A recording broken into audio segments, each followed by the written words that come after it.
totes aquestes inversions que fa l'Ajuntament o que proposa l'empresa que faci l'Ajuntament. Baixarem el preu de l'aigua? És a dir, quan no hi hagin les pèrdues, automàticament el preu de l'aigua disminuirà? Quan hi hagi aquests comptadors que no faci falta gairebé personal per anar a llegir les dades, ens rebaixaran això en els preus de l'aigua? Com es repercutirà?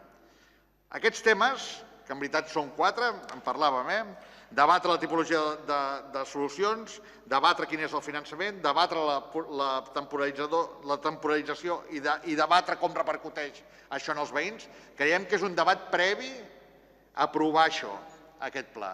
I en aquest sentit demanem que els diferents grups d'aquesta sala, que són majoria els que no formem part del govern, demanin l'aplaçament i la creació d'aquests debats. I amb això no demanem que no es faci cap inversió. Les coses més urgents, que a més les sabem, que a més algunes ja estan incloses en el pla de reactivació econòmica, sí, tirem-les endavant, no diem que paralitzem res, diem que debatem aquest pla, perquè és que agafes uns compromisos que ho entenem que a la que s'hi fiqui algú una mica diferent, una mica que vulgui debatre, o l'haurà de tirar i fer-ne un de nou, o entenem que ara és el moment de debatre-ho i no provar-ho a cegues.